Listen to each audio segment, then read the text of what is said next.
Hello, ladies and gentlemen. My name is Kurt, and welcome back to Far Lands or Bust, episode 355 of Far Lands or Bust. Doing the morning freak out, watch out for creepers dance as we exit the previous episode's hidey hole.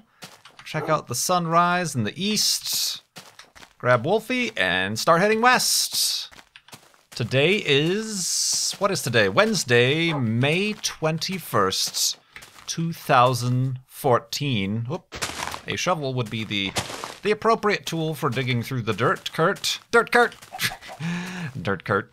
And yeah, we're still raising money for Child's Play charity, and we are exactly at $2,000 raised so far for Child's Play charity over at Far Lands or Bust for Season 5. Obviously, in the past, we've raised much more than that. I think the grand total is up over $250,000 throughout the seasons and the Mindcrack Marathon. Very cool stuff, but right now we are exactly at $2,000. So thank you, everybody who continues donating. FarLandsBust.com, using the donation button tracker widget right there on the homepage, and you can include a question in the comments that I will hopefully be able to get to in an episode of Far Lands or Bust. When did I lose half a heart?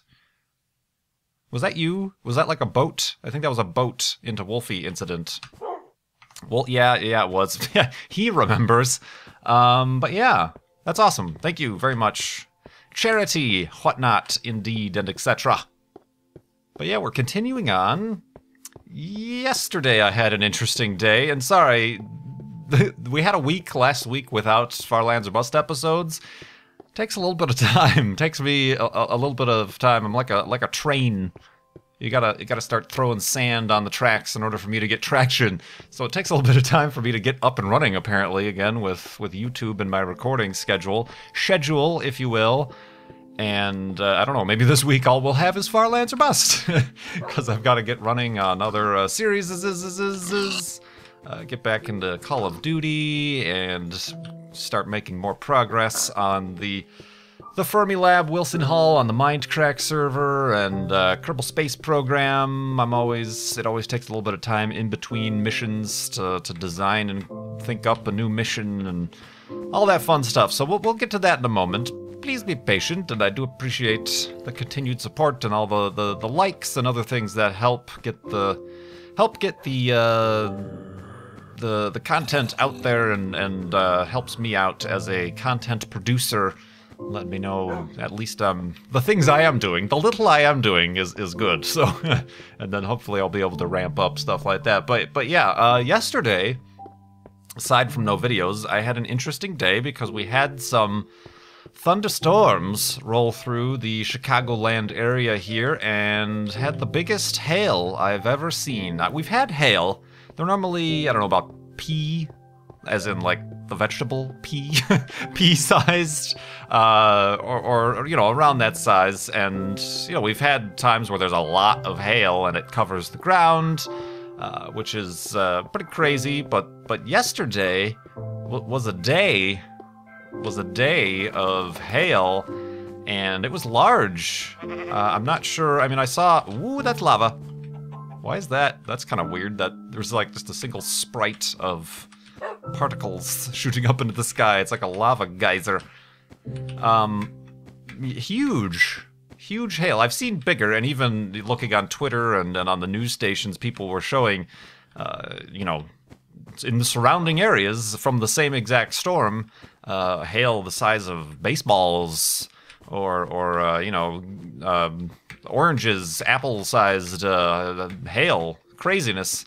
I had about quarter-sized, as in like our U.S. money, 25-cent piece size hail, and just happened to be the day that I parked outside. So yeah, I went and checked, and it's not like a horrible thing, but there are probably about a dozen or so nice little new speed holes that my car has, little dents, little was that was an episode of Mythbusters when they put little divots in a car, just like on a golf ball, and it actually shows that it is more fuel efficient because it is more aerodynamic.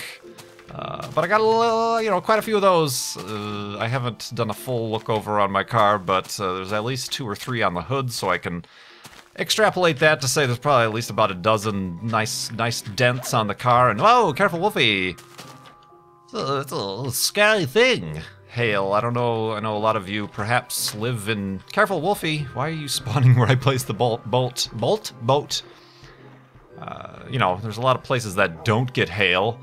And, the hail comes down, you could hear it on the roof and stuff like that, but then when these, like I said, quarter-size hail, you start to get up into that ping-pong ball-sized range, some loud stuff. It's like people throwing rocks at your house. Bam! Pow! And then they hit the windows. It's like, okay, step away from the windows. And, of course, then I was like, well, fantastic. Parked my car outside. Wonderful news. Yeah, you start to wonder if the windows are gonna break, or stuff like that, and they're really, it's not fluffy like snow, they're really dense, and it was really interesting. I went out, there was a, surfing! Da da da da da da da da da da da da da da da da. Okay. Went outside, there was a break in that storm, it was just like a single cloud that went over. I went out and grabbed a handful, and it's really interesting looking at the structure, and then you notice how hail forms as these huge anvil, the big anvil-shaped clouds go up tens of thousands of miles, 30, 40,000 miles into the air, and there's circulation. So the rain, it starts as rain falling, but then there's the updraft near the bottom of the cloud, and it pulls that rain back up much higher. That rain freezes, kind of like as a nucleus, that little frozen pellet falls, and if the updraft is strong enough, as it was yesterday, pulls it up again, and then there's multiple hailstones at that point, and they start to fuse together, and then they fall back down, then rotate back up, and fuse together even more, so they're nice, and you can notice the multiple kind of nuclei of the different hailstones that gathered together. And obviously, for those of you who don't know, that kind of circulating motion is kind of parallel, horizontal to the ground. So here's a cloud. It's basically rain is falling down, gets blown back up by the updraft, freezes, falls down, goes back up, freezes again, bigger and bigger and bigger until it finally the weight of the hail overcomes the force of the updraft and eventually falls to the ground at impressive speed from 40,000 feet in the sky. It comes at incredible velocity.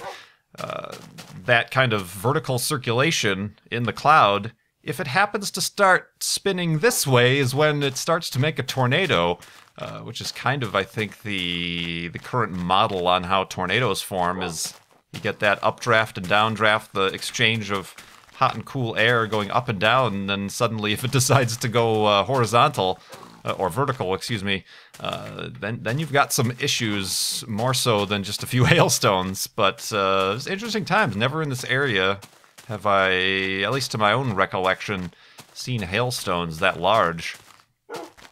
Yeah, pretty scary stuff. And it died down. I went out and grabbed a few and posted a picture of them in my hand on Twitter, and we had another storm come through, and that one had a lot of wind. So the updraft, the thing to learn in the Midwest is if a storm is coming and the wind is pulling in the direction towards the storm, that means it's an updraft. It's sucking air inwards, and that's bad news. Also, if the clouds are green, that means there's ice in the clouds. The light scatters differently through hail clouds, and that's what makes it the green color. So those are some signs when you know you're in for some stuff. So we had some interesting winds, knocked over a bunch of outdoor furniture, which is interesting, and some more hail. That second round wasn't as large. There were a few large nuggets, but not as large as that first round. But hey, skeleton, how you doing? Enjoying your underhang, overhang? Just stay right there, and you will live a long and fruitful life. Oh, uh-oh. Okay, maybe I should get away from him while the sun is setting, because he's going to be free of the shackles of the shade. Oh, and whoa, look at all this stuff. Stuff! Ooh, all right. Let's try to get a little bit further away from these areas, and then we'll make our first elevated hidey hole. So yeah, that was an interesting yesterday going on, so I hope everybody else is all good. Yeah, you don't want to be outside. I can imagine if it puts a dent in a car, oh, Wolfie, you don't want that hitting you on your head either, so I didn't go out whilst it was hailing. So yeah, never do that. Be safe, everybody! Woo!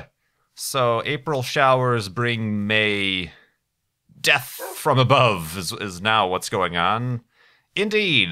Let's go to sleep and continue talking in the morning.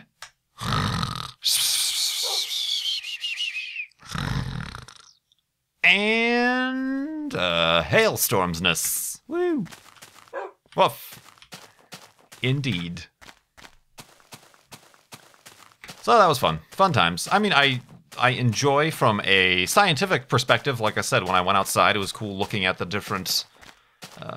it angers me and is extremely frustrating and kind of scary at times when weather like that happens. But other times the curiosity is what gets me, and I'd go to check out the different structures and looking at the cloud formations. There was once, a couple years ago, I've never seen a tornado. I kind of want to, but at the same time, don't want to, because that would mean bad news. But I think a couple years ago, I was able to see there was a funnel cloud reported, and I remember looking out and being like, that looks like a funnel cloud. I don't know if it touched down or anything like that, but I saw it at a great distance. So that was a little bit spooky. One of the things, less so as an adult, but as a kid, I always had bad dreams that involved tornadoes. It was just like, it's just one of those fears you grow up with in the Midwest and in Tornado-ish Alley, although we're in Chicago, kind of on the edge, the northern tip, not quite the epicenter of Tornado Alley here in the United States. But it's always kind of a little bit of a fear that you grow up with. And yeah, like I said, for whatever reason, I always had nightmares always involved tornadoes bearing down on my house and not being able to escape or get to a place that would be safe, which is, woo! Probably something to discuss with a psychiatrist, but do I have enough wool? Yeah, I guess since there's a bunch of sheep around here, I can... Hey, get back here. Gather some resources. So yeah, last week, like I said, I was out and about. Went to the West Coast, Oregon. I think it's Oregon. Oregon. Just say it really casually. Oregon. When you think about it, is when it starts to sound weird. Sausage. Chicago accent. But yeah, I went there and like I said, I noticed all of the espresso huts. And something, coming back from vacation, I suppose overall I really enjoyed it. I'd say one of my favorite places. This is my first time to the West Coast, first time seeing the Pacific Ocean. I mean, I suppose I went to Seattle, but that's not really on the Pacific Ocean, and I really didn't do any exploring. I went there for PAX Prime last year. But first time out there, and the first thing, like I said, I really enjoyed it. Probably only second to how I enjoy going to the Southwest, Arizona, New Mexico, Grand Canyon, that sort of stuff. Very, very nice area up there. Portland, and then the coast out to the coasts. But coming back, I notice, you notice what you don't like about your home. And right away, driving home from the airport, it's just the driving. I'm just going to focus on driving here. After talking about my car getting pelted and now having speed holes, driving on the West Coast in Oregon, it's very casual, very relaxed. I noticed that the speed limits on the freeways were kind of low. Here in Chicago, they're like 55, but everybody goes 70, 75 miles per hour, I'm speaking of. In Oregon, they were maybe like 50, and everybody goes 45 or 50. There were like times of traffic that I noticed where everybody was going slow, and kind of my first day there, my Chicagoan like started creeping out. I was like, why is everybody going so slow? It's the pedal on the right. Go for it. But it was kind of, nobody was angry, it seemed. Everybody just kind of went with the flow. It was moving slowly, but in an organized fashion. And eventually I came to start to, you get relaxed. Not relaxed, obviously you pay attention to what you're doing, but you get relaxed when you're driving. And the roads out there, specifically on the coast, are amazing. Amazing roads. So amazing. I was almost able to rent a Subaru, but they didn't give me a Subaru.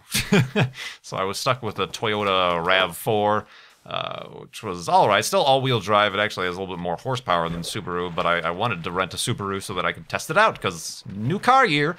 But anyway, I got a RAV4, and it does have a sport mode. I was able to switch on the sport mode and have a little bit of fun on the coastal roads that do nice bendies and swirlies and up and downs and switchbacks and things, which are really fun. With moderation and care, of course, obviously. Crazy hoonigans. But yeah, coming back to Chicago, instantaneously on the road, it's just a completely different experience. Like, everybody wants you to die.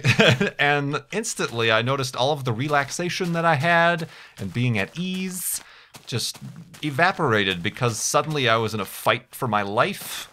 Never in Oregon was I ever feeling like somebody was crowding my tailgate, or wanting me to go faster, or speeding around me, or passing on the right.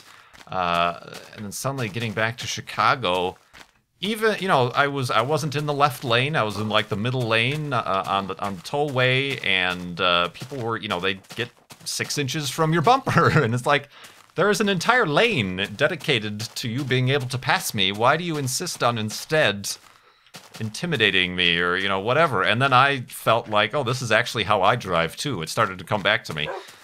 It's just like a really a different state of mind. And I know people complain about like LA traffic, I suppose. I've never been there, so I can't really talk about it, or New York, and I'm sure there's different countries even. You see all this stuff in Japan and India, these crazy intersections that have like 6 different approaches, and there's no lights. People just go through, and millions of bikes and pedestrians and things, and yeah.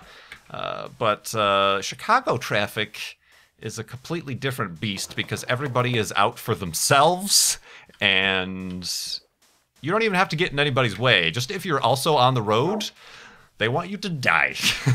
You are having your life threatened by other human beings, and it's just a scary thing. And yeah, it's a different thing. Like I said, there was traffic in Portland, but it was moving. Everybody seemed to be okay. If there's traffic in Chicago, it's the end of the world. People's lives are ruined. Honking occurs, jumping in and out of different lanes of traffic. If there's an inch of room, you'd speed at 70 miles an hour and then come to a dead stop. You really have to be careful on especially going into the city and coming out of the city. You could be going, no traffic, top speed 60 miles an hour to like, bam! 0. You really gotta have your foot hovering over the brake pedal, as much as that's not really the appropriate thing to do, because that can happen instantaneously.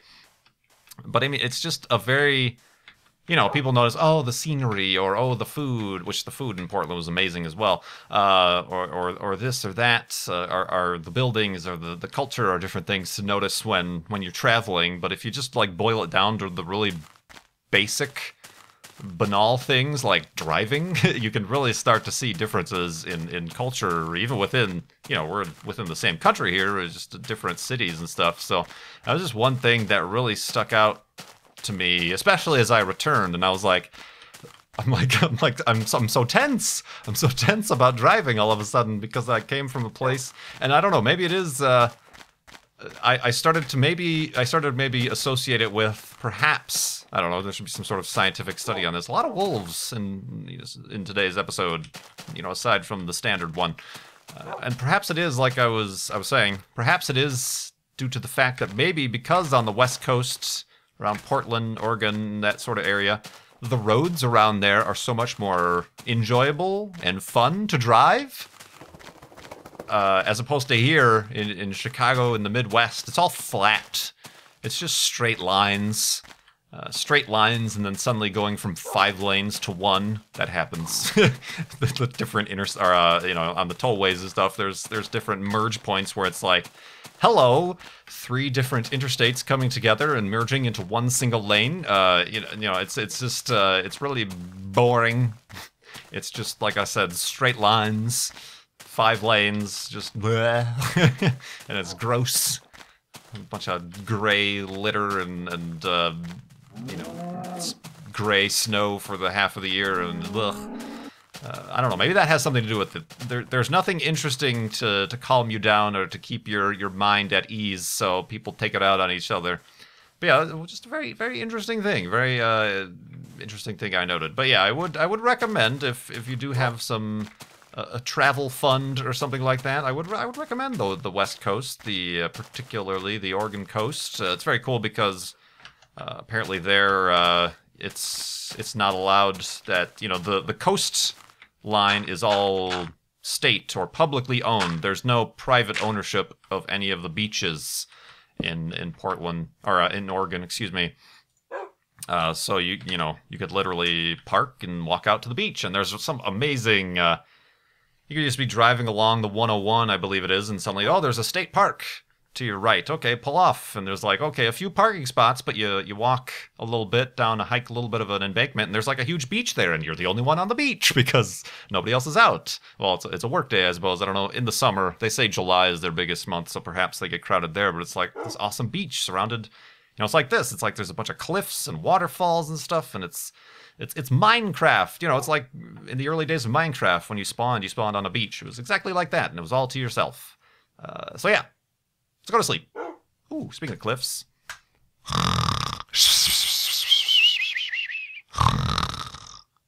And awakeness. I swear I saw a skeleton spawn somewhere. That's why I switched to my bow. But I guess not. Ooh. Ow! Sorry. Do you need some sustenance, Wolfie? Yes. Yes, you do. Let's get to some questions here from donors to Child's Play Charity at farlandsbus.com. Plug. From Karen. Do you know why... Karen, you gotta stop smoking. Do you know why your parents decided to call you Kurt? Is there a reason why they chose it? Do you know if your parents considered other names? I don't... Perhaps I should know this. I should ask or something. I don't think it's... I don't know that it's, like, named after... I don't think it is named after anybody in my ancestry or anything like that. It's a German name. I am mostly German as far as ancestry is concerned. I think... the story I'm told, and perhaps, this is when I was little, perhaps I should ask now... To confirm or to, get some clarification. But the story I'm told is that my mom chose the names for my sisters and my dad chose the name for me. So I don't know if that made a difference. But yeah, my dad chose Kurt. My mom says if she had the choice of naming me, she was going to name me Luke. Luke, I am your father. I don't think after Star Wars or anything there might have been some family resemblance or history with the name Luke, but yeah, Kurt is just my name. I don't know if there's any special significance behind it. I'll have to ask, and I'll get back to you. I'll forget to ask. I'm not going to ask. From Callisto Redux, you previously mentioned a desire to build a new computer. They speak with much drama. How are your plans going? Would you consider doing a live stream to raise funds for a new rig, as MC Gamer or other YouTubers have done recently? On another note, I am looking... Oh, okay, let's answer this question first. Yeah, it's still on my mind. Like I said, I want to build something specifically just for games. I am starting to see some issues like Assetto Corsa I can't run on full graphics while I'm recording. and I'm assuming other games are going to start to come up that cause problems like that. So yeah, I want to build a computer specifically for recording games, and then I will maintain this computer for the editing and the other, you know, miscellaneous Photoshop and production style stuff. I'm going a little bit north here, by the way, to kind of. Wait, oh, I knew that was gonna happen. There goes. Oh wow, that was a disaster. Took a heart and a half from that. All right, I think it's time to eat some gluten-free bread here. Beep bop boop. Boop. Oh wow, that healed up everything. This bread is amazing. What was I saying? Woof? No, I wasn't saying that. Oh, building a computer.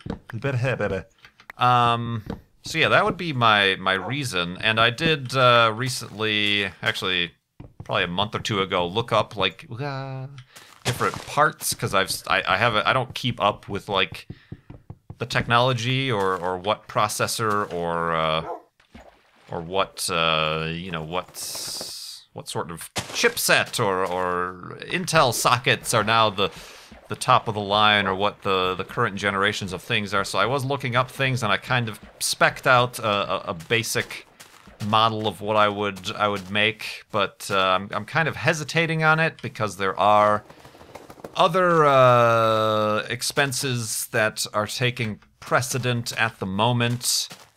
I've also mentioned wanting it to be new car year, and there's other things going on that I've kind of put on the priority list.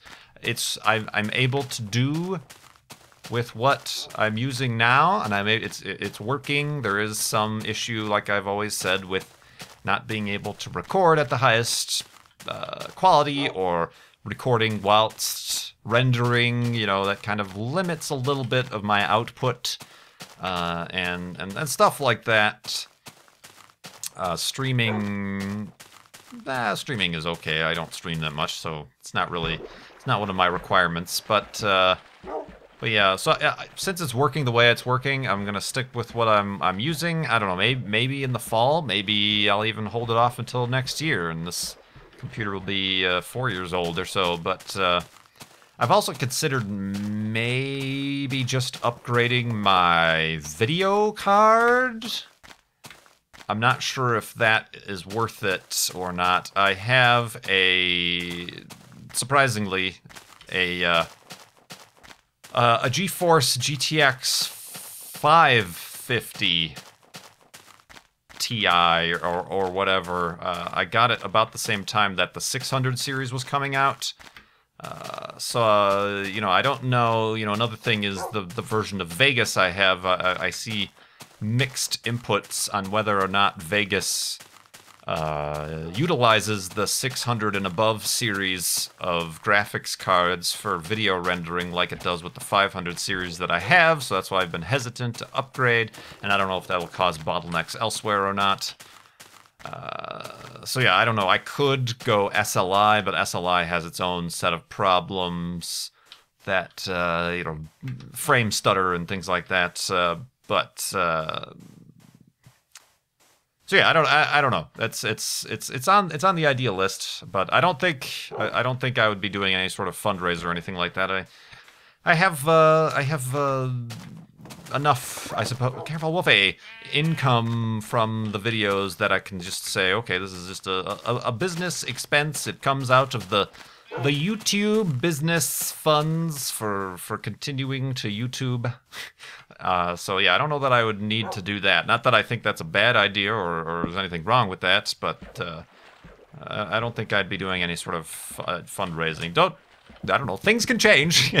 The bottom can suddenly fall out of this YouTube thing, and I might need to do that, so don't quote me on that. But yeah, that's the newish computer story. They also go on to ask another note, looking for a racing game to push the limits of my new PC. Assetto Corsa. I am considering BeamNG Drive, next car game, and Assetto Corsa. Well, none of those games are finished yet. So if you're looking for a finished game, then those aren't going to really do it. But, I mean, I would recommend all those games. Why not both? Why not all? those are all completely different games. BeamNG Drive, I wouldn't even consider that much of a game. It's not a racing game at all. There's no racing involved. They're adding stuff like that, but it's not traditional in that sense. It'll certainly push the limits of your PC if you do some fancy multi-car crashing and stuff like that, but next car game, and they'll all push the limits of your PC. Assetto Corsa, I have no recommendation there, sir, except all of them. Sir or madam, I'm not sure. Let's see. Where are we? Oh, the sun is kind of going down. Why does this boat seems to be going kind of slow? What's going on?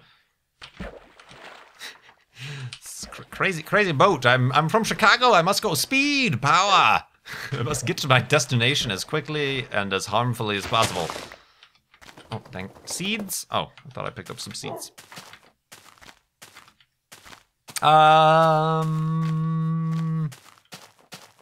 Here we go. Grumpy Old Man asks, what was the very first piece of technology you remember using? A spoon? That's technically technology. Brought about by human intelligence and using tools and whatnot, but I don't know. First piece of technology. I remember my grandparents having one of those old handheld electronic baseball games where just the little LEDs light up and you push buttons and then it's like, boop, you have, you hit a double and then beep, bop, and then the little light goes to second base. I remember doing that. Like I've always mentioned, my dad had an Atari 2600, still has. I remember being able to play that as a kid every now and again. But yeah, piece of technology, I am not sure. I do remember having a little toy robot that had a little controller that you can control forward, backwards, open the hand, close the hand, that sort of thing. This little plastic cheapo thing. So yeah, that's a difficult thing to kind of talk about. I mean, if you're careful, Wolfie, what are you doing? If you're trying to like define, the age of somebody by what technology they were using when they were young. Nowadays I see my nephew Goober playing Minecraft on a phone. It's not his phone, obviously, it's his mom's phone, but I had not, the internet wasn't around, and I really didn't have the internet until I was getting out of high school. I can't imagine. I see posts and stuff on different internet websites about these different technologies that now you have to use in school. And there's like test stuff that you use on the computer, and like people complain about it because it is really horrible, and like especially for math, you have to like write equations and answers exactly, like, and if you don't, you get a point wrong. And I'm like, that would be absolutely horrible. I mean, I kind of wish the internet and this sort of stuff was around when I was going through school. It would have opened up a lot more about the world and research possibilities and different aspects. But then I also, just based on how, what I remember from school and their not so adept adaptation of technology at the time, I can see how it really isn't that great. I remember I was in the computer club, nerds, and the person they had running the computer club was like a gym teacher or something who had, we knew more about computers, and basically he just turned it over to us, or she, I can't remember, and we ended up networking all the old Macintoshes together and playing Bolo together over the network. Was our interpretation of computer club. The person leading it had no knowledge of computers to be able to actually lead us in any way, but yeah. Anyway, so yeah, I can't remember the first piece of technology I ever used, but that kind of is just an interesting thought to put into your heads as we close out, episode 355 of Far Lands of Bust. Thank you so much for watching. Click that little like button and stuff like that to help out the videos and let me know that I'm doing a good job. I crave your approval. No. And donate to Child's Play Charity at farlightsbus.com. Thank you so much for watching. My name is Kurt. I will see you next time.